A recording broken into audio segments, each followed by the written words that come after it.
तो दोस्तों, आप क्या कभी जेल गए हैं? मजाक कर रहा था। ऐसा हो ना आपके जीवन में कभी, तो आपको तिहाड़ जेल की सैर कराते हैं। और आज मैं लेके आ गया हूं ब्लैक वॉरेंट नाम की एक वेब सीरीज, जिसमें तिहाड़ जेल के बारे में बताया जाएगा। तो चलिए इसकी शुरुआत करते हैं। इस वेब सीरीज की शुरुआत होती है सुनील कुमार गुप्ता से, जो हमारे स्टोरी के मेन किरदार होने वाले हैं। और सुनील कुमार गुप्ता जी जो है वो अपना इंटरव्यू देने आए हुए होते हैं, क्योंकि इनको बनना है तिहाड़ जेल का जेलर। अब वहां पे जो इंटरव्यू ले रहे होते हैं वो इनकी बेइज्जती कर देते हैं कि तुम इस जॉब के लायक नहीं हो, क्योंकि ये जॉब बाकी सरकारी जॉब की तरह 9 to 5 नहीं होती है। इसमें बहुत ज्यादा खतरा रहता है। सुनील कुमार गुप्ता जो थे वो थोड़ी छोटी कद काठी के थे और फिर इनका मजाक उड़ाया जाता है। तब वो कहता है कि देखिए, मुझे ये नौकरी समाज की सेवा के लिए करनी है। लेकिन जो इंटरव्यू लेने वाले होते हैं वो कहते हैं कि देखो, हमें मेन रीजन जानना है। यहाँ पे सुबह से बहुत सारे लोग आए हैं और सब ने यही बात कही है। फिर वो मेन रीजन बताता है कि उसके परिवार में लोग काफी हैं। उसके फादर की तबीयत खराब रहती है, वो रिटायर हो चुके हैं, वो पहले रेलवे में थे। उसकी मॉम जो है वो एक हॉस्पिटल में नर्स है, वो अभी भी काम करने जाती हैं। और इसके बाद वो अपनी बहन के बारे में बताता है और उसके भाई के बारे में बताता है। तब उसको ये नौकरी बहुत ज्यादा इंपॉर्टेंट लग रही थी, इसलिए इसने उस नौकरी को चुन लिया और फिर ये तिहाड़ जेल में एंटर हो जाता है।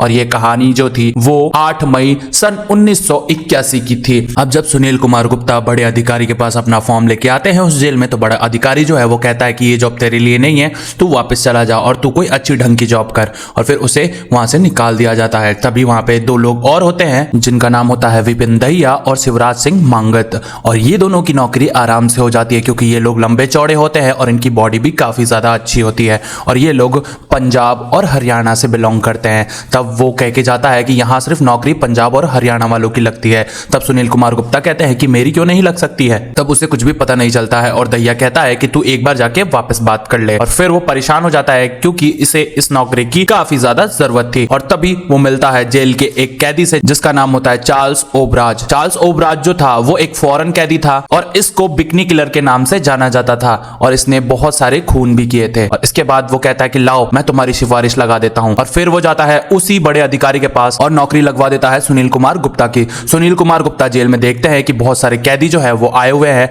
और तब चार्ल्स ओबराज के बारे में बताया जाता है, जिसका नाम हिट लिस्ट में होता है और इसने बहुत सारे लोगों को मारा हुआ होता है। और फिर यहाँ पे दिखाया जाता है डीसीपी राजेश तोमर को। राजेश तोमर जो थे वो इन तीनों के हेड थे, यानी कि दहिया, मांगत और सुनील कुमार गुप्ता के। और फिर वो जेल की कहानी बताने लग जाते हैं कि यहाँ पे किसी पे भरोसा नहीं करना चाहिए, यहाँ सारे लोग बहुत खतरनाक है, सब एक दूसरे की जान के पीछे पड़े हैं। फिर राजेश तोमर जो थे इन तीनों को 2 लोगों से मिलवाते हैं, जो कि जेल के कैदी होते हैं, बट ये लोग अब देखभाल करते हैं जेल में ही और सारे कैदियों को संभालते हैं। अब यहाँ पे होता ये है, एक गैंग है जिसका नाम है त्यागी। त्यागी में एक बंदा था जिसने सांप मारा था। अब यहाँ पे जेल में सांप मारने से होता ये है 15 दिन की सजा माफ हो जाती है। तभी यहाँ पे 2 लोगों ने सांप मारा था और ये दोनों एक दूसरे से झगड़ रहे थे। और फिर इनको लाया जाता है राजेश तोमर के सामने। राजेश तोमर कहता है कि सच सच बताओ कि ये सांप किसने मारा है। ये दोनों खुद का ही नाम ले रहे होते हैं और तभी डिसाइड होता है कि ये सांप इन दोनों ने मिलकर मारा है, तो टाई हो जाएगा और किसी को भी 15 दिन की सजा माफ नहीं मिलेगी। तभी सुनील कुमार गुप्ता बीच में बोल पड़ता है कि ऐसा क्यों सर, इन दोनों में से कोई तो सच बोल रहा होगा ना। और तभी राजेश तोमर बोल पड़ता है कि ठीक है, तेरे को ज्यादा शान पत्ती आ रही है ना, तो अब तू ही पता लगाएगा कि इन दोनों में से सच कौन बोल रहा है। तभी त्यागी गैंग का मेंबर का जो बंदा था एक चाकू निकालता है और दूसरे बंदे पे वार कर देता है, जो कि बार बार बोल रहा था कि ये सांप मैंने मारा है। और तभी सुनील कुमार गुप्ता समझ जाते हैं कि यहाँ पे रहना बहुत ज्यादा मुश्किल है और फिर वो काफी ज्यादा डर भी जाते हैं। अब वो खाना खाने आते हैं, तब राजेश तोमर, दहिया और मांगत भी खाना खा रहे होते हैं और वो बुलाते हैं कि हमारे पास बैठ के खाना खा लो। लेकिन सुनील कुमार गुप्ता वेजिटेरियन थे, तो वो नॉनवेज खाना नहीं खाते हैं और वो मना कर देते हैं उनके पास बैठ के खाने के लिए। लेकिन फिर राजेश तोमर उसे ऑर्डर देता है और फिर सुनील कुमार गुप्ता को खाना खाना ही पड़ता है। और उसी वक्त एक लड़की का फोन आता है टेलीफोन पे और फिर सुनील कुमार गुप्ता उसको उठाते हैं और वो लड़की मजाक कर रही होती है और इस बार सुनील कुमार गुप्ता उसे डांट देते हैं। तभी राजेश तोमर कहते हैं कि अगर यही डेयरिंग तूने वहां दिखाई होती तो इतना रायता नहीं फैलता। अब राजेश तोमर उससे पूछता है कि क्या तुझे सांप मारने वाले का पता चल गया? तब वो कहता है कि नहीं। अब राजेश तोमर उससे पनिशमेंट दे देता है कि तूने बड़ा मुंह खोला था ना, तो एक काम कर, अब दिन रात ड्यूटी करेगा और जब तक पता नहीं चल जाता कि सांप किसने मारा है तब तक तू यही काम करेगा। और फिर यहाँ सुनील कुमार गुप्ता की ड्यूटी जो है वो डबल शिफ्ट में हो जाती है। अब सुनील कुमार गुप्ता जब अपने घर जाते हैं तो उनके घर वाले उनकी बिल्कुल भी इज्जत नहीं करते हैं, क्योंकि उनको जेलर का काम बिल्कुल भी पसंद नहीं है। इधर दिखाया जाता है दहिया को त्यागी गैंग के मेंबर को मार रहा था, क्योंकि उसने चाकू चला दिया था दूसरे बंदे पे और वो बार बार उसे मारे जा रहा होता है, मारे जा रहा होता है। सुनील कुमार गुप्ता ये सब देख के डरे हुए होते हैं, सहमे हुए होते हैं। और फिर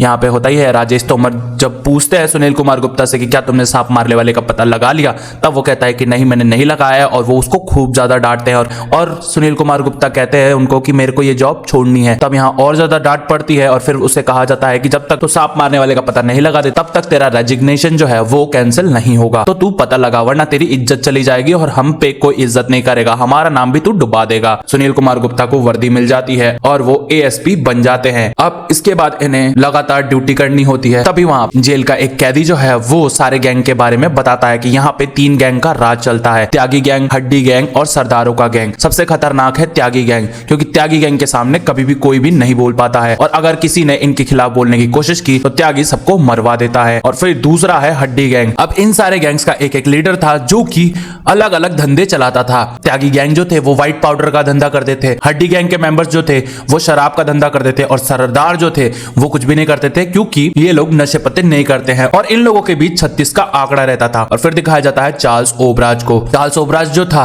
वो बहुत ही खतरनाक आदमी था। ये चोरी चोरी छुपके छुपके बड़े अधिकारियों की बातें रिकॉर्ड कर लेता था और उनसे सारी बातें निकलवा के उनको ब्लैकमेल करता था ताकि ये जो चाहे वो पूरा करवा सके। और फिर दिखाया जाता है चार्ल्स ओबराज के सेल में बहुत सारी लड़कियां आती है जिनके साथ वो रंगरलियां मनाता रहता था। अब दिखाया जाता है सुनील कुमार गुप्ता को। सुनील कुमार गुप्ता अभी भी पता नहीं लगा पा रहे होते हैं कि किसने वो सांप मारा है। वो लोगों से पूछ रहे होते हैं लेकिन लोग जो थे वो बताने से इनकार कर रहे होते हैं और फिर वो खुद उस बंदे के पास जाते हैं जिसको चाकू लगा था। अब वो रो रो के बता रहा होता है कि मैंने ही वो सांप मारा है साहब, मेरा सेल चेंज करवा दीजिए वरना ये लोग मार देंगे। अब दिखाया जाता है सुनील कुमार गुप्ता को। वो जाते हैं चार्ल्स ओबराज के पास और उससे मदद मांगते हैं कि बताओ सांप किसने मारा है। इस बंदे को सब कुछ पता रहता है A to Z और ये आराम से जेल में घूम सकता है। तब ये उससे कहता है कि मैं तुमसे बहुत ज्यादा गुस्सा हूं, मैंने जो तुम्हारे लिए किया उसके लिए तुमने थैंक यू भी नहीं बोला। तब सुनील कुमार गुप्ता उसको थैंक यू बोलते हैं और फिर अब चार्ल्स ओबराज कहता है कि मेरे को थोड़ा टाइम दो, मैं जरूर आपको बता दूंगा कि वो सांप किसने मारा है। अब यहाँ पे दिखाया जाता है सुनील कुमार गुप्ता वहां से चले जाते हैं। उस जेल का बड़ा अधिकारी जो था वो पढ़ता है न्यूज की चार्ल्स ओबराज के बारे में मीडिया वाले बहुत कुछ छाप रहे हैं और ये छाप रहे हैं कि तिहाड़ जेल में मनमानी हो रही है और कैदियों की ही चलती है। तब होम मिनिस्टर जो है वो जरूर यहाँ पे छापा मारने आएगा और तुम लोगों की जिम्मेदारी है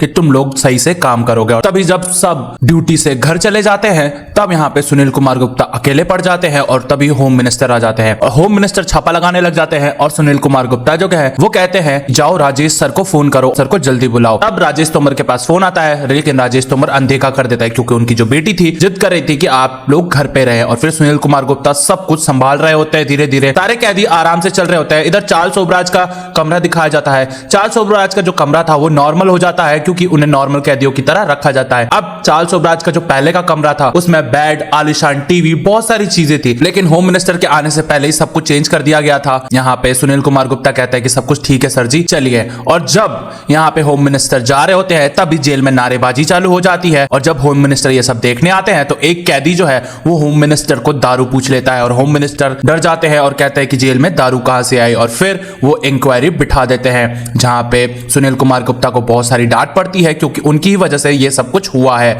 और राजेश तोमर जो है वो कहता है कि मेरे को कोई फोन नहीं आया था। इंक्वायरी में होता यह है सुनील कुमार गुप्ता को सस्पेंड कर दिया जाता है और उनकी नौकरी जो है वो उनसे छिन जाती है। अब वो बहुत ज्यादा मायूस थे और अपने घर पे बैठे हुए थे। तभी तिहाड़ जेल में वापस से लड़ाई छिड़ जाती है त्यागी गैंग के बीच में और वो जो लड़का था जिसने सांप मारा था वो जाके हड्डी गैंग में शामिल हो जाता है क्योंकि अगर वो बाहर घूमता तो त्यागी गैंग के लोग जरूर उसे मार देते। पेपर में ये खबर छपती है कि रंगा बिल्ला नाम के 2 कैदी जो है जिन्होंने बच्चों को मारा था 5 साल बाद अब फांसी पे चढ़ेंगे। ये जो एपिसोड है वो खत्म हो जाता है। एपिसोड 2 में दिखाया जाता है उन्हीं बच्चों को जिनको रंगा बिल्ला ने मारा था और तभी ये कहानी शिफ्ट हो जाती है सुनील कुमार के इंटरव्यू के ऊपर और उससे पूछा जा रहा होता है कि एक बात बताओ, जज ब्लैक वारंट साइन करके अपने पेन की निब क्यों तोड़ देता है। और तभी ये कहानी फिर से तिहाड़ जेल में पहुंच जाती है जहां पे दिखाया जाता है कि 3 दिन रह गया है रंगा बिल्ला के फांसी होने को और फिर सुनील कुमार गुप्ता को बुलाया जाता है तिहाड़ जेल में और इनसे पूछा जाता है कि क्या वो इस नौकरी को करने के लिए फिर से तैयार है, तो वो हाँ बोल देते हैं। और दिखाया जाता है दूसरे बड़े अधिकारी को। यहाँ पे अधिकारी जो था वो चेंज हो गया था क्योंकि पहले वाले अधिकारी ने चार्ल्स ओबराज के साथ मिलकर एक घोटाला किया था। अब यहाँ पे वो बड़ा अधिकारी कहता है कि तुम्हें पूरी जिम्मेदारी सौंपी जाती है रंगा बिल्ला की।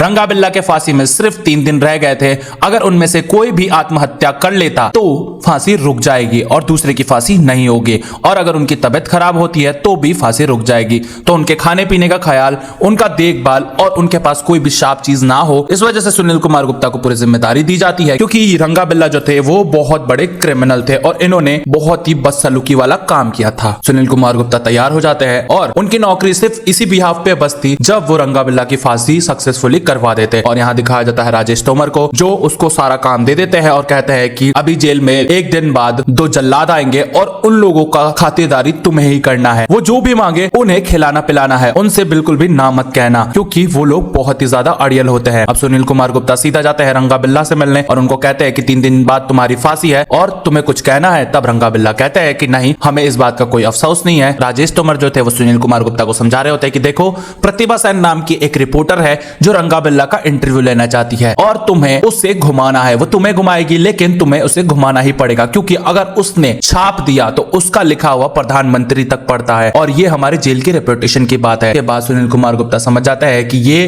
रिपोर्टर जो है वो बड़ी ही शातिर होगी और इसके बाद वो उससे मिलते हैं और उसको कहते हैं कि ठीक है, एक काम कीजिए, आप अपने सारे सवाल जो है वो सीधा लिख के एक रिटर्न पेपर में दीजिए ताकि मैं आपको सारे सवालों के जवाब दे सकूं और आपका जो इंटरव्यू है वो मैं जल्दी ही करवा दूंगा, आप टेंशन मत लीजिए। लेकिन सुनील कुमार गुप्ता तो उसे घुमा रहे होते हैं और डिले पे डिले करवा रहे होते हैं इंटरव्यू और कहते हैं कि मैं इंटरव्यू जल्द से जल्दी करवा दूंगा। वो राजेश तोमर को आके सारी इंफॉर्मेशन देता है। इधर दिखाया जाता है सुनील कुमार गुप्ता की हेल्प कर रहे होते हैं मंगत और रवीन दहिया। ये तीनों अब अच्छे दोस्त बन चुके थे और फिर वापस से सुनील कुमार गुप्ता जब अपने टेबल पे बैठे रहते हैं तो उनके पास फोन आता है प्रिया नाम की लड़की का। इस बार ये प्रिया जो थी वो बहुत सारे सवाल पूछने लग जाती है और वो रंगा बिल्ला के बारे में भी पूछती है। तब सुनील कुमार गुप्ता कहते हैं कि देखो, रंगा बिल्ला के बारे में तो बच्चे बच्चे को पता है। और प्रिया कहती है कि पहले हमें दिल्ली में घूमने में डर नहीं लगता था, लेकिन अब तो डर लगता है। और यहाँ राजेश तोमर भी कहानी सुनाने लग जाते हैं रंगा बिल्ला की। रंगा बिल्ला जो थे उन्होंने इन दोनों बच्चों को बहुत ही बेरहमी से मारा था। अब ये दोनों जो थे अपनी बेकसूरी साबित करने के लिए अलग अलग कहानियां बताया करते थे कि मैंने बच्चे को नहीं मारा तो मैंने बच्चे को नहीं मारा, लेकिन जिम्मेदार तो दोनों ही थे और किसी को भी नहीं पता कि इन दोनों ने क्या किया था और सबको लगता था कि ये दोनों झूठ बोल रहे हैं, इसलिए कोर्ट ने इन पे ब्लैक वारंट जारी कर दिया है। अब सुनील कुमार गुप्ता जी जो है वो अपने घर चले जाते हैं और बहुत सारी बातें सोच रहे होते हैं और इसके बाद उसकी माँ आती है उसके पास और उसे समझाती है कि ये नौकरी वो छोड़ दे, क्योंकि सारे लोग जो है वो डरते हैं और इसकी शादी भी अब नहीं हो पाएगी अगर कोई भी सुनेगा कि वो जेलर है तो। तभी दिखाया जाता है उन जल्लादों को। वो जल्लाद जो थे वो आ जाते हैं जेल में और जोर शोर से तैयारी चलने लग जाती है फांसी के लिए। और फिर एक दिन रहने पे रंगा बिल्ला को बता दिया जाता है कि कल सुबह तुम्हारी फांसी जो है वो हो जाएगी, तो तैयार रहना। और इसके बाद जो भी प्रोटोकॉल्स है वो फॉलो किया जाता है और इसके बाद दिखाया जाता है उसी रिपोर्टर को जिसको इंटरव्यू लेना था रंगा बिल्ला का। और फिर वो रिपोर्टर जो है रंगा से मिलती है। अब वो रंगा से उठपटांग सवाल पूछने लग जाती है और फिर वो उससे पूछती कि क्या तुम्हें टॉर्चर किया गया था तुम्हारा जुल्म कबूलने के लिए, और रंगा जोर जोर से रोने लग जाता है। सुनील कुमार गुप्ता जो है वो कहते हैं कि ठीक है मैडम, आपका इंटरव्यू हो गया, आप पर्सनल क्वेश्चन नहीं पूछ सकती हो जेल के बारे में, और उसको बाहर निकाल दिया जाता है। और फिर वो रिपोर्टर कहती है कि मुझे बिल्ला का इंटरव्यू लेना है, लेकिन सुनील कुमार गुप्ता कहते हैं कि उसने तो मना ही कर दिया है आपको इंटरव्यू देने के लिए। और जो वो रिपोर्टर थी वो मायूस होकर वहां से चली जाती है और उसे बहुत ज्यादा गुस्सा आ रहा होता है। और तभी सुनील कुमार गुप्ता कहते हैं कि ये लीजिए मैडम, आपके सवालों के जवाब मैंने भी रिटर्न में दिए हैं। दिखाया जाता है इन दोनों की फांसी का दिन आ जाता है और इन दोनों को लाया जाता है। इधर रंगा बहुत जोर जोर से रो रहा होता है और बिल्ला जो था उसको कोई भी अफसोस नहीं हो रहा होता है। और फिर इन दोनों की फांसी के लिए रस्सी लगाई जाती है और लीवर खींच दिया जाता है सुबह के 6 बजे। अब ये दोनों लटक जाते हैं और फिर पता चलता है कि रंगा जो है वो तो तुरंत ही मर गया है और बिल्ला की जब नस चेक की जाती है तो उसकी सांसें अभी भी चल रही होती है। और फिर सबको डाउट होता है कि ये क्या हो गया, सारी तैयारियां तो अच्छे से हुई थी। और सुनील कुमार गुप्ता को फिर से डांट पड़ने लग जाती है क्योंकि उसी का काम था इसको सुपरवाइज करना। और फिर यहाँ पे सुनील कुमार गुप्ता कहते हैं कि इसमें मेरी क्या गलती है, क्योंकि सब कुछ तो इन लोगों ने किया है, इन जल्लादों से पूछिए और मैं नहीं देता फांसी वासी। तब यहाँ पे और डांट पड़ने लग जाती है सुनील कुमार गुप्ता को। राजेश तोमर कहते हैं बड़े अधिकारी से कि सर थोड़ी देर और इंतजार कर लीजिए, क्या पता इसकी सांसें जो हैं वो रुक जाएं।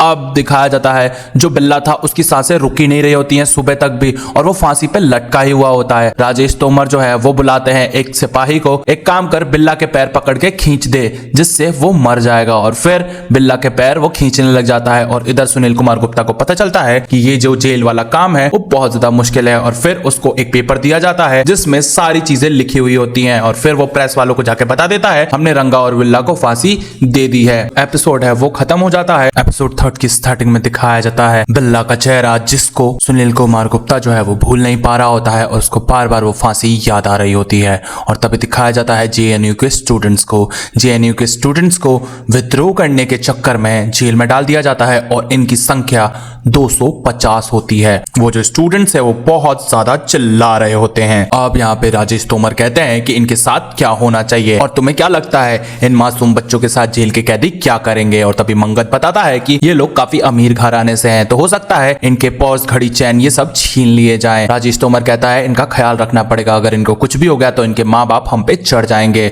और इसके बाद यहाँ पे वो जो स्टूडेंट्स है वो बहुत ज्यादा चिल्ला रहे होते हैं और वो कह रहे होते हैं कि हमारे माँ बाप हमसे मिलने कब आ रहे हैं। और तभी मंगत कहता है कि देखो तुम्हारे माँ बाप जो हैं वो आ जाएंगे और ये टाइम मिलने का नहीं है, मिलने का टाइम सुबह होता है। और तभी यहाँ पे वो लोग कह रहे होते हैं कि हमें ए क्लास जेल में कब डालेंगे, क्योंकि यहाँ पे बहुत गंदी तरीके से लोग रहते हैं। और तभी सुनील कुमार गुप्ता कहते हैं कि यहाँ पे ए क्लास जैसा कुछ भी नहीं होता, यहाँ पे सिर्फ बी और सी क्लास होता है, इसलिए आप लोगों को बी क्लास में रखा गया। और तभी वहाँ पे एक स्टूडेंट जो है वो कहता है सबसे कि तुम लोगों को पता है ए क्लास में तो सिर्फ चार्ल्स ओबराज रहता है, क्योंकि उसी की खातिरदारी ये लोग करते हैं और उसके तलवे चाटते हैं। और इसी वजह से गुस्सा आ जाता है दैया को और दैया एक स्टूडेंट को मारने लग जाता है। दरअसल वो एक गर्म खून का आदमी है। और तभी दैया बोल रहा होता है सुनील कुमार गुप्ता से कि देख भाई तू धक्कड़ बन धक्कड़, ऐसे तो काम नहीं चलेगा। और फिर दैया जो है वो जेल के कैदियों को शांत करा रहा होता है, क्योंकि वो लोग चिल्ला रहे होते हैं। और फिर वो गाली देता है जिससे सब शांत हो जाते हैं। अब वो खाना खाने चले जाते हैं। सुनील कुमार गुप्ता को वो समझा रहा होता है कि देख तुझे होशियार बनना पड़ेगा और अपने मुंह से गालियां निकालने पड़ेगी, जिस वजह से ही सब कुछ ठीक होगा, वरना तो ऐसे तुझे लोग भोला समझेंगे और मासूम समझेंगे, तेरे से कोई डरेगा भी नहीं। दिखाया जाता है दैया को जो फोन कॉल पे बात कर रहा होता है एक लड़की से। और तभी स्टूडेंट्स जो है वो भागने का प्लान बना रहे होते हैं तिहाड़ जेल से। और वहां पे दिखाया जाता है दुग्गल नाम के एक कैदी को। ये दुग्गल जो था इसने एक बंदे को मार दिया था और उसी की वजह से ये जेल में है। और ये भी बीकॉम का स्टूडेंट है, इसने बहुत अच्छी पढ़ाई की थी, लेकिन एक खून के चक्कर में इसे जेल की सजा काटनी पड़ रही थी। अब सुनील कुमार गुप्ता जो थे वो भूल नहीं पा रहे होते हैं उस फांसी को। और दिखाया जाता है मकबूल भट्ट नाम के एक कैदी को। मकबूल भट्ट नाम का जो कैदी था वो एक आतंकवादी था और जिसे रखा गया था इंडिया के जेल में। और इसे इसलिए इतना सुरक्षित रखा गया था ताकि इससे निगोशिएट कर सके। और फिर उसे दूसरी सेल में ट्रांसफर किया जाता है और 2 बंदों को और ट्रांसफर किया जाता है। ये 2 जो बंदे थे उन्होंने औरत को मारा था और जिस औरत को इन दोनों ने मारा था उसके पति ने ही उस औरत को मरवाया था, जिस वजह से ये लोग अभी भी जेल की सजा काट रहे हैं। अब यहाँ पे सुनील कुमार गुप्ता जो है वो मिलते हैं दुग्गल से। दुग्गल से वो कहते हैं कि इनसे ज्यादा दोस्ती मत बढ़ाओ। वो स्टूडेंट्स की बात कर रहे होते हैं, तब दुग्गल कहता है कि मैं भी एक स्टूडेंट हूं ना, इसलिए इनसे दोस्ती मेरी हो ही गई। अब यहाँ पे दिखाया जाता है जो स्टूडेंट्स थे वो भाग गए थे और 170 लोग जेल से गायब थे, जिस वजह से होता ये है ये सारे लोग सर्च पे चल जाते हैं। और फिर डांट पड़ती है मंजीत को, दैया को और सुनील कुमार गुप्ता को। बड़े अधिकारी कहता है कि अगर ये लोग नहीं मिले ना तो तुम लोगों से ही झाड़ू पोछा करवाऊंगा और फिर तुम लोगों को ही जेल में डाल दूंगा। और फिर सारे स्टूडेंट्स से पूछा जाता है कि बताओ वो लोग कैसे भागे। और इसके बाद पुलिस अधिकारियों से भी पूछा जाता है तो पुलिस अधिकारी भी नहीं बताते हैं। और जो गार्ड्स थे उन्होंने अपनी ड्यूटी जो थी वो अच्छे से नहीं की थी। अब यहाँ पे होता यह है इन सब की मदद करने के लिए सुनील कुमार गुप्ता एक कदम उठाते हैं और वो फिर से जाते हैं चार्ल्स ओबराज के पास, क्योंकि चार्ल्स ओबराज को तो सब पता रहता है। चार्ल्स ओबराज के पास जाके वो फिर से मदद मांगते हैं और फिर ओबराज कहता है कि ठीक है जाओ मैं तुम्हारी मदद कर दूंगा। वो कुछ सच्चाइयां बताने लग जाता है जेल के बारे में कि तुम्हारे जेल में बहुत सारे कांड होते रहते हैं और तुमको नहीं पता है तो मैं बता दूं तुम्हारे जो बड़े अधिकारी है ना सबके सब घूसखोर है। और यहाँ सुनील कुमार गुप्ता को समझ आता है कि यहाँ तो अलग ही टॉर्चर चल रहा है। अब इसके बाद सुनील कुमार गुप्ता जो है एक स्टूडेंट के पास आते हैं और उसकी डायरी मांगते हैं, क्योंकि स्टूडेंट्स को स्टेशनरी अलाउड है। और जब वो उसकी डायरी देखते हैं तो उसमें बहुत अच्छी हैंडराइटिंग में बहुत सारी कविताएं लिखी रहती हैं। और तभी सुनील कुमार गुप्ता तारीफ करने लग जाते हैं उसकी और कहते हैं कि देखो तुम्हारी राइटिंग बहुत ज्यादा अच्छी है, तो मेरे को पता है तुम कभी भी गलत काम नहीं करोगे, इसीलिए मैं साफ साफ पूछ रहा हूं कि स्टूडेंट्स भागे कैसे, जल्दी से बता दो। और तब वो बताने लग जाता है कि जो मम्मी पापा मिलने आते हैं सुबह कैदियों से अपने हाथ पे एक स्टैंप लगाते हैं और ये स्टैंप इतना ढीला होता है कि पसीने की वजह से ये दूसरे के हाथ पे भी छप सकता है। और जब वो लोग जेल से बाहर जा रहे होते हैं पुलिस अधिकारी सिर्फ स्टैंप ही देख के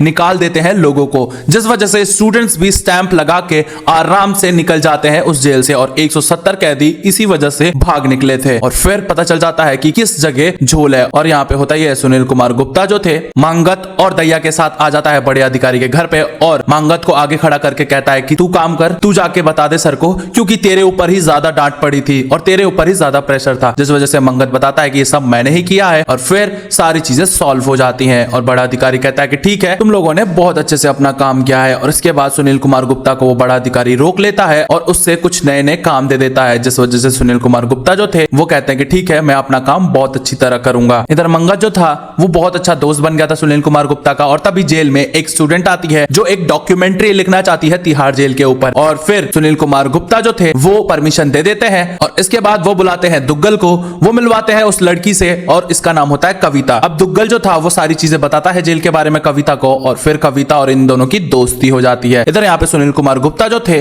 वो जेल में कैदियों से मिलने के लिए एक स्पेशल केज बनवाते हैं जिसमें से हाथ आर पार ना जा सके और स्टैंप जो है वो दूसरे के हाथ में ना लग सके और ताकि पहले जैसी जो गलती है वो दोबारा ना हो। और फिर दिखाया जाता है सुनील कुमार गुप्ता जो है वो एक्सरसाइज करने लग जाते हैं, वो गालियों की प्रैक्टिस भी करते हैं। तब ये जो एपिसोड है वो यहीं खत्म हो जाता है। एपिसोड 4 में दिखाया जाता है एक सरदार बंदे को जो एक गेंद उठा के जेल में भाग रहा होता है और वो दूसरे रास्ते से आया हुआ होता है। दरअसल ये बंदा जो है वो एक जेल का कैदी है। अब फिर वो सरदार बंदा जब उस गेंद को फाड़ता है तो उसमें व्हाइट पाउडर होता है और ये व्हाइट पाउडर है त्यागियों का। दरअसल वो भी इस व्हाइट पाउडर का धंधा करते थे। अब यहाँ पे होता ये है उनका व्हाइट पाउडर गुम जाने पे त्यागी जो थे वो बहुत ही ज्यादा गुस्से में थे और उनका व्हाइट पाउडर नहीं मिल रहा था, तो वो पूरे जेल में ढूंढने के लिए पागल हो रहे थे कि कब वो लोग सेल से निकले और वो व्हाइट पाउडर को ढूंढने। तब दिखाया जाता है दैया को। दैया एक औरत के पास सोया रहता है और फिर उससे वो बहुत सारी प्यार भरी बातें कर रहा होता है। और तब दिखाया जाता है तिहाड़ जेल के बड़े अधिकारी को जो अपने घर में आता है और फिर पता चलता है कि जिस औरत के साथ दैया सोया हुआ था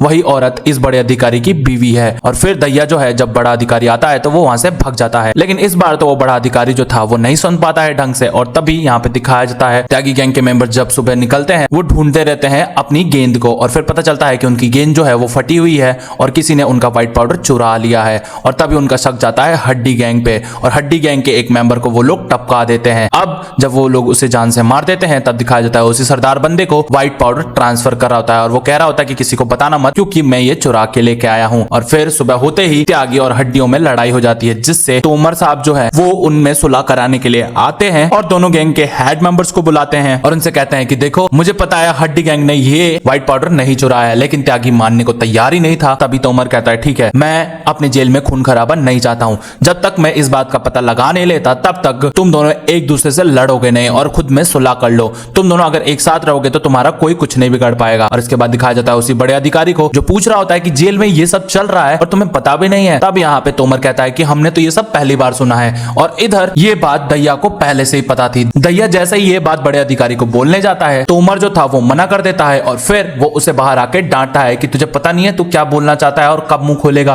तो चुपचाप रहा कर। और तभी दिखाया जाता है मंगत जो है वो छुट्टी मांग रहा होता है घर जाने के लिए क्योंकि मंगत के घर में बहुत सारी प्रॉब्लम चल रही हैं और वो जल्दी से घर जाना चाहता है, लेकिन तोमर उसे मना कर देता है और उसे छुट्टी नहीं देता है और कहता है कि यहाँ पे बहुत सारा काम है तो तुम्हें छुट्टी नहीं मिलेगी। अब दिखाया जाता है सुनील कुमार गुप्ता को। सुनील कुमार गुप्ता जो है वो प्रिया से मिलने जा रहा होता है और तभी उसके सामने आ जाता है दैया जो उसकी टांग खींचने लग जाता है और कहता है कि जा जा जा। और फिर दिखाया जाता है प्रिया से सुनील कुमार गुप्ता मिलते हैं और इन दोनों की फर्स्ट डेट जो है वो सक्सेसफुल होती है। अब प्रिया उसके बारे में पूछ रही होती है, तब ये दोनों अपनी पढ़ाई की भी बातें करने लग जाते हैं और प्रिया पूछती है कि सुनील कुमार गुप्ता क्या काम करते हैं। तब सुनील कुमार गुप्ता कहते हैं कि समझ लो कि मैं जेलर हूं और मेरे को बहुत सारी रिस्पॉन्सिबिलिटीज निभानी पड़ती हैं। अब यहाँ पे इन दोनों में बातें चल ही रही होती हैं और तभी जो प्रिया है वो नॉनवेज फूड ऑर्डर कर देती है। अब नॉनवेज फूड सुनील कुमार गुप्ता बिल्कुल भी नहीं खाते, लेकिन लड़की के चक्कर में ये पहली बार नॉनवेज फूड खा ही लेते हैं और इधर लड़की इनको पूरी तरह बिगाड़ देती है। अब पूरे जेल में तलाशी चलने लग जाती है कि कहाँ किसने ये व्हाइट पाउडर छुपाया है, लेकिन किसी के पास भी वो व्हाइट पाउडर नहीं मिलता है और मंगत समझ जाता है कि किसने ये चुराया होगा। और इसके बाद वो जाता है उसी सरदार के पास और उसको कहता है कि मैं जानता हूँ तेरे बारे में और तेरे रग रग से वाकिफ हूँ, तो जल्दी से बता दे तूने कहाँ चुराया है। और फिर वो सरदार जो था मंगत को व्हाइट पाउडर दे देता है। अब दिखाया जाता है दुग्गल को। दुग्गल जो है उसी डॉक्यूमेंट्री लिखने वाली लड़की से मिलता है और इनकी जो दोस्ती थी अब अच्छी गहरी हो रही थी और वो लड़की पूछ लेती है कि तुम बताओ किस चक्कर में जेल के अंदर हो, लेकिन दुग्गल जो है वो मर्डर वाली बात नहीं बताता है और उसको जेल के बारे में बताने लग जाता है। पता चलता है कि जो दैया था उसकी शादी फिक्स हो गई है और इधर ये दोनों दोस्त जो थे वो दैया के मजे लेने लग जाते हैं। मंगत को पता था कि जो सुनील कुमार गुप्ता है वो प्रिया के साथ मिलकर नॉनवेज खाने चला गया था और तभी दैया उसकी टांग खींचने लग जाता है और उसको मुर्गा खिलाता है। और इधर दिखाया जाता है जेल में एक अकाउंटेंट था जिसका नाम है सैनी साहब। सैनी साहब कहते हैं कि देखिए मार्केट में एक नई चीज आई है जिसका नाम है मैगी। मैं इतनी दूर घर पे रहता हूं तो मैं बहुत ज्यादा थक जाता हूं, तो मैं अब मैगी ही बना के खाऊंगा।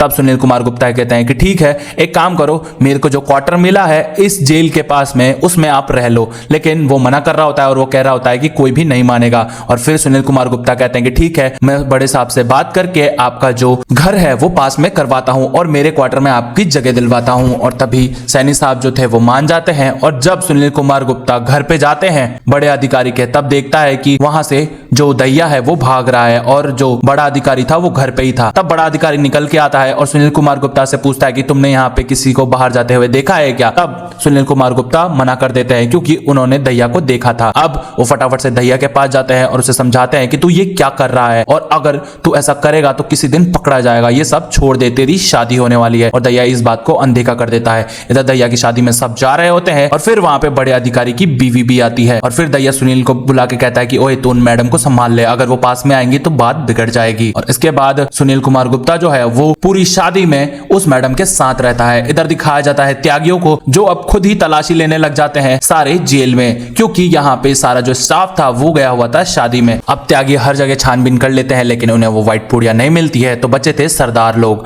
अब सरदार की गैंग के पास वो जब जाते हैं तो सरदार वाले जो है वो मना कर देते हैं कि हमारे पास कुछ भी नहीं है और हम नशा पता नहीं करते हैं। और इसके बाद वापस से सरदार जी पे इंक्वायरी बैठ जाती है और जब राजेश तोमर सरदार जी से पूछते हैं तो सरदार जी सख्त मना कर देते हैं कि हमने कुछ भी नहीं चुराया है। और इस बार त्यागी और भी ज्यादा गुस्से में था क्योंकि त्यागी का व्हाइट पाउडर जो था अब बार बार गुम रहा था और उसे कौन चुरा रहा था ये उन्हें पता भी नहीं चल रहा था। अब दिखाया जाता है प्रिया को। प्रिया जो थी सुनार की दुकान से झुमके ले आती है। इधर उसी सुनार की दुकान से दहिया जो था वो झुमके ले आता है और वो ले जाता है बड़े अधिकारी के बीवी को देने, लेकिन उसकी बीवी जो थी वो बहुत ज्यादा गुस्से में थी और वो कहती है कि देखो अब ऐसा कुछ भी नहीं होगा और तुम्हारे ये सब करने से कुछ ठीक नहीं होने वाला है, तुमने शादी कर ली ना मुझको छोड़ के। और तब दहिया कहता है कि मैडम ये सब खत्म करना पड़ेगा और हमारा कभी भी साथ में कुछ भी नहीं हो सकता था। इधर दिखाया जाता है सुनील कुमार गुप्ता और सैनी साहब को। अब सैनी साहब जो थे उनको घर अलॉट हो गया था क्योंकि बड़ा अधिकारी जो था उनको घर दे दिया था और तभी बड़े अधिकारी को पता चल जाता है कि किसका काम है और कौन मेरे घर में बार बार आता है, क्योंकि जो झुमका दहिया ले गया था उसी झुमके को लेके वो सुनार की दुकान पे गया था और बड़े अधिकारी को पता चला कि इस बंदे ने ये झुमका खरीदा है। अब वो बड़ा अधिकारी जो था वो सुनील कुमार गुप्ता को बुलाता है अकेले में और उसे मारने लग जाता है और कहता है कि तू मेरी बीवी के साथ क्या क्या कर रहा था, क्योंकि ये झुमका तू नहीं ले गया था ना। और जब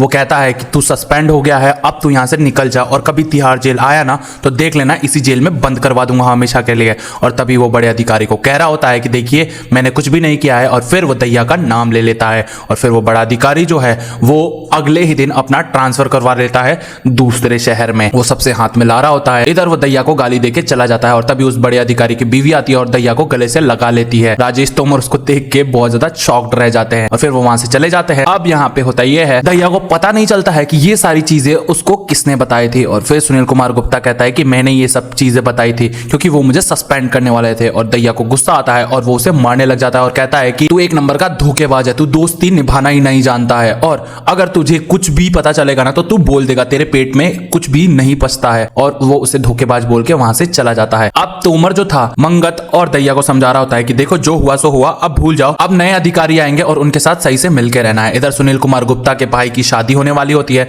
तो वो जाते हैं लड़का देखने के लिए और सुनील कुमार गुप्ता की मां ने पहले ही समझा दिया था कि देख लड़की वालों को ये मत बताना कि तू जेलर है वरना तेरे भाई की शादी टूट जाएगी। और जब लड़की वाले पूछते हैं कि आपका छोटा बेटा क्या करता है तब उसकी मां झूठ बोल देती है कि ये रेलवे की तैयारी कर रहा है और तभी सुनील कुमार गुप्ता बोल पड़ता है कि नहीं मैं रेलवे में नहीं हूँ, तिहाड़ जेल का थानेदार हूँ। और तभी ये जो एपिसोड है वो खत्म हो जाता है और सारे लोग जो थे वो शॉक्ड रह जाते हैं। एपिसोड 5 की स्टार्टिंग होती है उसी आदमी से जिसने 2 बंदों को सुपारी दी थी अपने बीवी को मरवाने के लिए और उन 2 बंदों के खिलाफ ब्लैक वारंट जारी हो जाता है यानी कि फांसी की सजा। हालांकि जेल उसके पति को भी हुई क्योंकि उसके पति का भी हाथ था, लेकिन ब्लैक वारंट सिर्फ इन 2 बंदों के लिए जारी हुआ था जिन्होंने ये काम किया था और 10 साल बाद इनको ये सजा हो रही थी और फिर इनको फांसी कोठी में जगह दी जाती है। फांसी कोठी वो जगह है जब जिस आदमी को फांसी होने वाली होती है तब उसको उस वार्ड में रखा जाता है। इधर दिखाया जाता है सुनील कुमार गुप्ता को जो एक चार्ट शीट और फाइल तैयार कर रहे हैं जिसमें जो गरीब कैदी अपनी मदद नहीं कर पाते हैं वो वकील हायर नहीं कर पाते हैं, जिस वजह से वो बेकसूर साबित नहीं हो पाते हैं। इस वजह से उनकी सजा भी कम नहीं होती है और इसके लिए जो तिहाड़ जेल में लोग हैं वो बढ़ते ही जा रहे हैं। अब सुनील कुमार गुप्ता ये सारी चीजें एक वकील के पास रखते हैं तो वो वकील जो था एक एस्टिमेट तैयार करके देता है कि ये लो ये चीजें जाके अपने हेड से बताओ और अगर वो परमिशन देते तो मैं जरूर तुम्हारे लिए ये केस लड़ूंगा और सबको एक लीगल एडवोकेट मिलेगा। तब दिखाया जाता है यहाँ पे राजेश तोमर को। अब राजेश तोमर जो है अपने परिवार वालों से मिलता है। यहाँ पे उसकी बीवी जो है उससे अलग रहती है तो वो कहती है कि अगर तुम ये काम छोड़ दोगे तो मैं तुम्हारे पास दोबारा आ जाऊंगी। तब राजेश तोमर कहता है नहीं ये काम मैं नहीं छोड़ सकता हूँ, मुझे इस काम से बहुत ज्यादा प्यार है। अब यहाँ पे सुनील कुमार गुप्ता के परिवार वाले बोल रहे होते हैं कि ये काम मत कर, ये काम मत कर, जेल वाला काम बहुत गंदा है, लेकिन सुनील कुमार गुप्ता मान ही नहीं रहे होते हैं। जेल में जो है वो ऑडिट करने वाले लोग आए हुए होते हैं क्योंकि अब जेल का कच्चा चिट्ठा और जेल में कितना राशन आ रहा है और कितने लोग वापस से बढ़ गए हैं, कितना फंड देना है, ये सब जारी करना था, इसीलिए जेल में ऑडिट तैयार होने लग गया था। और तभी दिखाया जाता है सुनील कुमार गुप्ता वकील में ही बिजी रहते हैं और वो बार बार अलग अलग वकीलों के पास जा रहे हैं अपने रिक्वेस्ट लेके। तब यहाँ पे दिखाया जाता है दहिया और मंगत को। दहिया और मंगत जो है इनकी बात अलग ही चल रही होती है, क्योंकि दहिया और सुनील कुमार गुप्ता में लड़ाई हो गई रहती है। इधर राजेश तोमर जो थे वो सबको समझा रहे होते हैं कि देखो अब ये ऑडिट वाले लोग हैं, इनको अच्छे से राशन पानी खिलाना है, अगर ये लोग जरा से भी गड़बड़ पाते हैं तो हम सबकी नौकरी खतरे में पड़ जाएगी। अब सुनील कुमार गुप्ता वो सारी फाइल लेके बड़े से बड़े अधिकारी के पास जाते हैं। वो सारी फाइलें एक हेड के पास रखते हैं और उससे बताते हैं कि ये देखिए ऐसा ऐसा मैं चीजें चाहता हूँ। वो बड़ा अधिकारी जो है वो पूछता है कि एक बात बताओ तुम्हारा काम क्या है। सुनील कुमार गुप्ता कहता है कि मेरा काम तो ऑडिट में जाना है। और वो अधिकारी कहता है तो तुम ऑडिट में क्यों नहीं गए, और उसको डांट पड़ती है।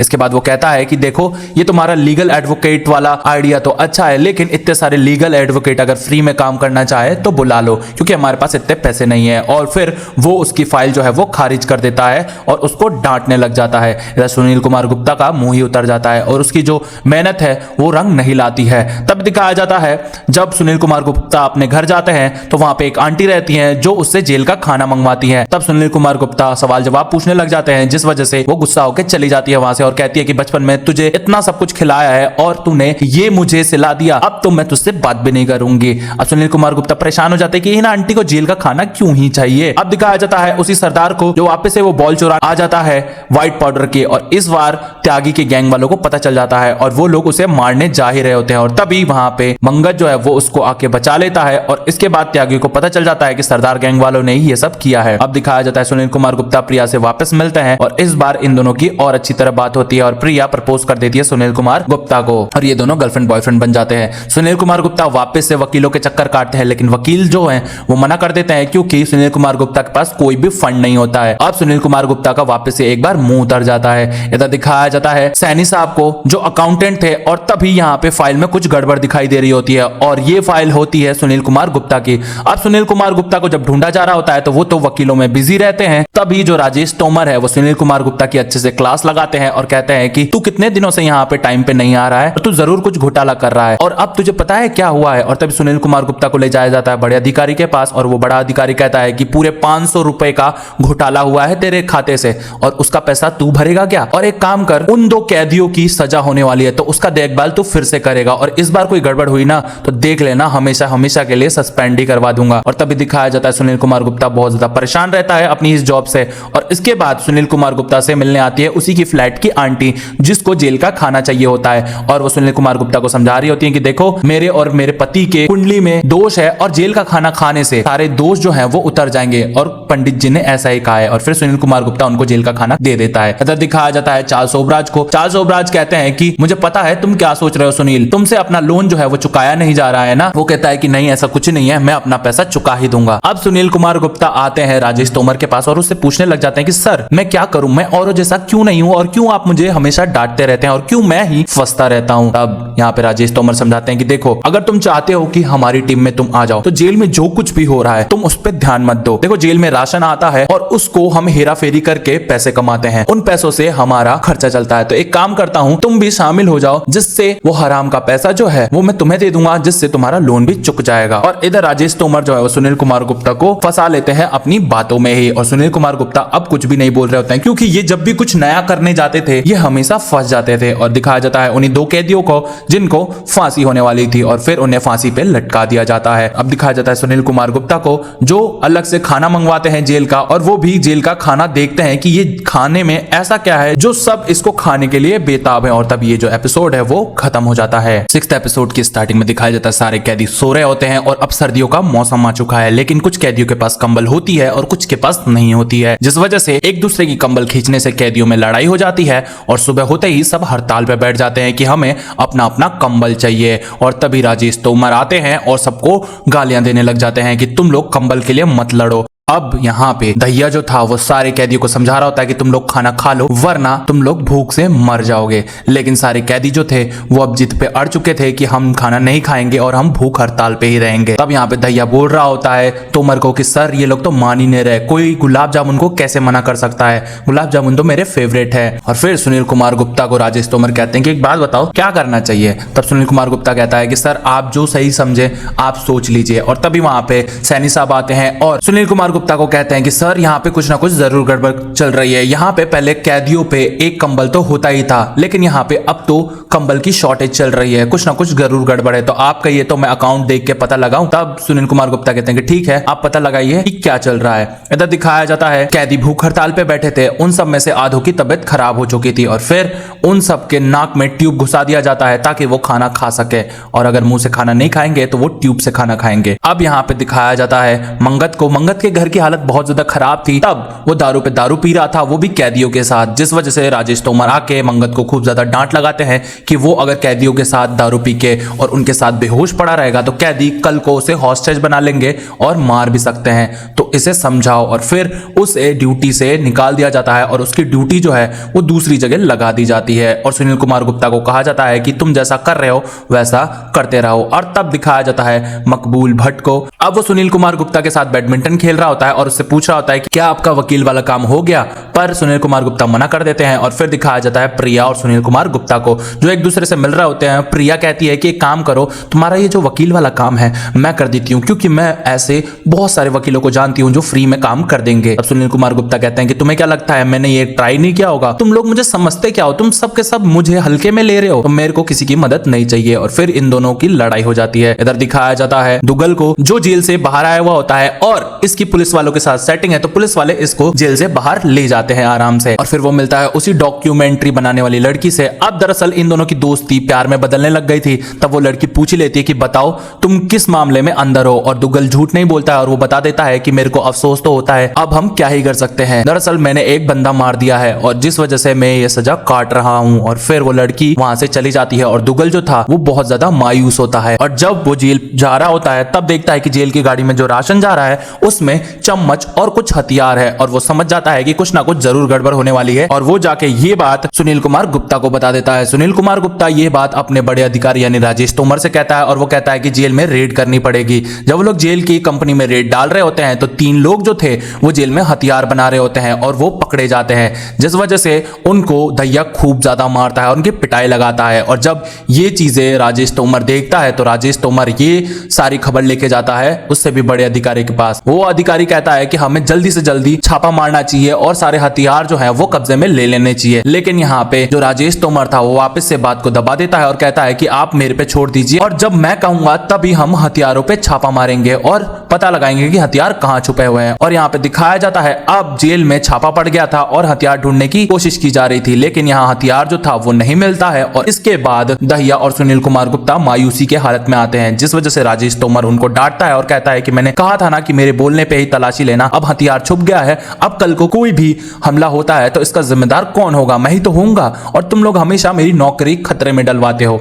अब राजेश तोमर जो था वो फटाफट से जाता है त्यागी के लीडर से मिलने और उसको कहता है कि देखो तुम लोग खून खराबा मत करो, और जब मैं बोलूंगा तब तुम सरदारों पे हमला कर देना, क्योंकि हड्डी गैंग और त्यागी गैंग में अब सुलह हो गई थी। इधर दिखाया जाता है उसी अकाउंटेंट को जो सारी खबरें लेके आता है सुनील कुमार गुप्ता के पास और उसे बताता है कि जो घपला है वो तो कर रहे हैं तोमर सर ही, तो आप बताइए उनकी कंप्लेन कर दी जाए। तब सुनील कुमार गुप्ता कहते हैं कि मुझे किसी की भी कंप्लेन नहीं करनी है क्योंकि ये लोग मेरी ही मार लेते हैं। और इसके बाद सैनी साहब जो थे वो बड़े अधिकारी के पास जाते हैं और कहते हैं कि जो तोमर है और हमारे जेल के बड़े अधिकारी हैं वो मिलके घपला कर रहे हैं और पैसे खा रहे हैं, जिस वजह से कंबल ये लोग बेच देते हैं और इनके मिले हुए पैसे ये लोग खुद ही रख लेते हैं। अब वो बड़ा अधिकारी जो था वो सारी बातें सुन लेता है उस अकाउंटेंट की, और फिर दिखाया जाता है मकबूल भट्ट जो था उसका ब्लैक वारंट जारी हो जाता है। यहाँ पे जेल में एक वकील आता है जो मिलता है सुनील कुमार गुप्ता से और कहता है कि एक काम करते हैं, आपका जो वकीलों वाला काम है मैं कर देता हूँ और सारे कैदियों को एक लीगल एडवोकेट देता हूँ। जब सुनील कुमार गुप्ता ये पूछते हैं कि ये सब हुआ कैसे, तब वो प्रिया का नाम लेते हैं और इधर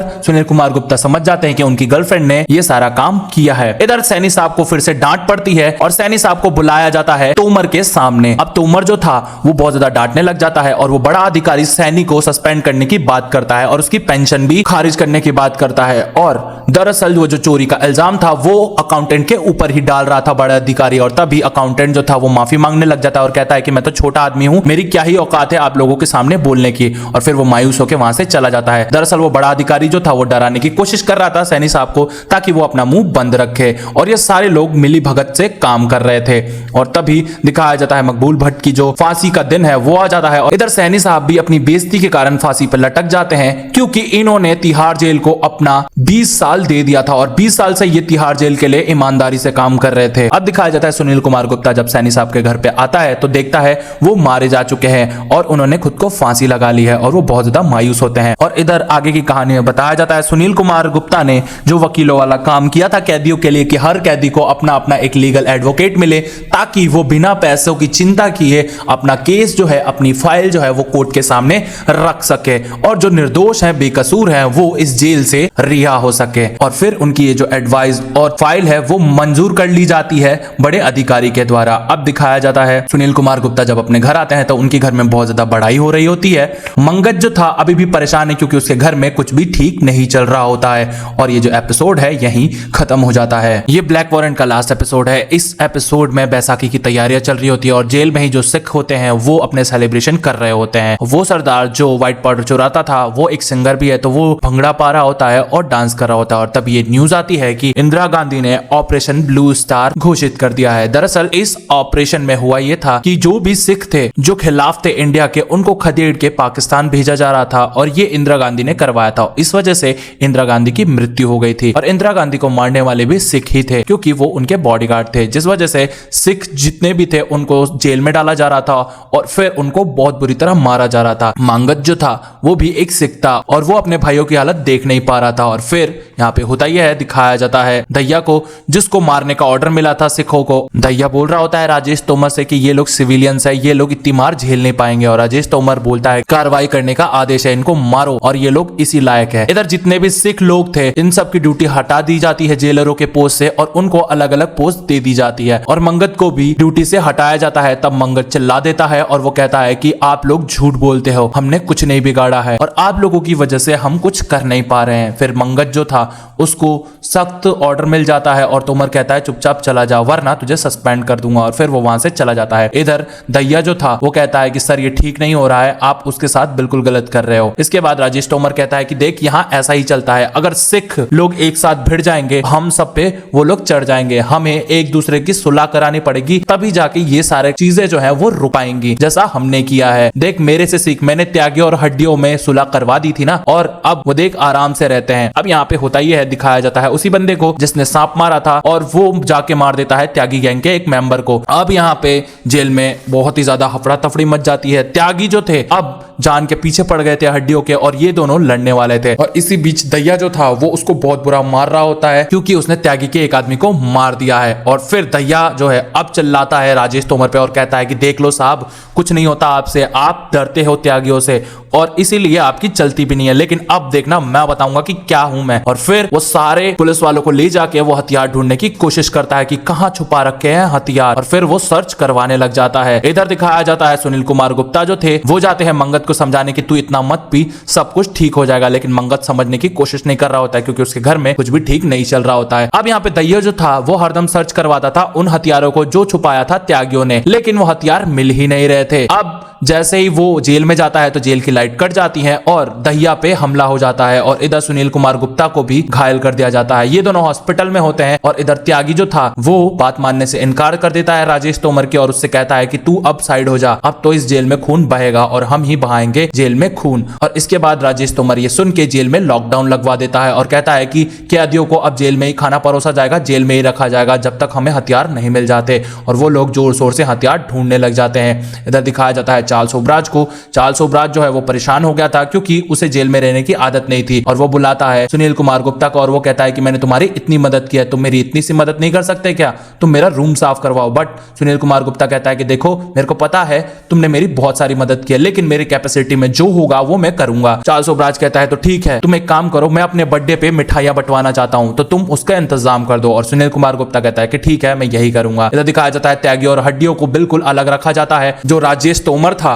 वो हड्डियों के साथ मिल गया था और उनके साथ सुलह करना चाहता था और कहता है कि हड्डियों तुम चुप रहना और सरदारों और त्यागियों को लड़ जाने दो। जब ये दोनों एक दूसरे से लड़ेंगे तो इन दोनों में से एक गैंग तो जरूर खत्म हो जाएगी और फिर हमारा काम और आसान हो जाएगा। ये बात त्यागी को पता चल जाती है और त्यागी जो है वो हमला करवा देता है राजेश तोमर पे और उसकी बेटी पे, जिस वजह से राजेश तोमर डर जाता है। और अब यहाँ पे होता ये है, सुनील कुमार गुप्ता सोचता है कि हमें ही कुछ करना पड़ेगा और फिर सुनील कुमार गुप्ता भाग के जाता है दैया के पास और कहता है कि देख अब भी हम अपनी दुश्मनी नहीं भुलाए ना तो बहुत बड़ी गड़बड़ हो जाएगी और हमें मंगत का साथ चाहिए। और फिर ये लोग एक फुल प्रूफ प्लान बनाते हैं कि सबसे पहले मंगत जो है वो सरदारों की गैंग से है तो वो जाके इन्हें समझाएगा और हम क्या करेंगे कि त्यागियों का ट्रांसफर किसी और जेल में करवा देंगे, जिससे हो गया है कि जब त्यागी इस जेल से चला जाएगा तो वो अपने बंदों के बिना कुछ भी नहीं है और कुछ बंदों को हम खरीद लेंगे। यहाँ पे बड़ा अधिकारी कहता है कि इन सबके पैसे कहां से आएंगे, तब वो कहता है कि यहाँ पे बड़े क्लास वाले लोग भी हैं वो हमारी मदद करेंगे और फिर जेल में पैसा आ जाता है। मंगत जो था एक बंदे को खरीद लेता है पैसे देके और फिर वो बता देता है कि हमने हथियार कहां छुपाए हैं और इधर त्यागी का ट्रांसफर पंजाब की जेल में हो जाता है और त्यागी अपने बंदों के बिना कुछ भी नहीं था। और फिर पता चलता है कि यहाँ पे तो जेल का पूरा रूल्स एंड रेगुलेशन ही बदल दिया है मंगत, दैया और सुनील कुमार गुप्ता ने मिलके। सुनील कुमार गुप्ता और दैया ने ये किया था कि सबको नाम के अकॉर्डिंग जेल का सेल मिला था और फिर सारे लोग जो थे अलग अलग सेल में चले जाते हैं और यहाँ पे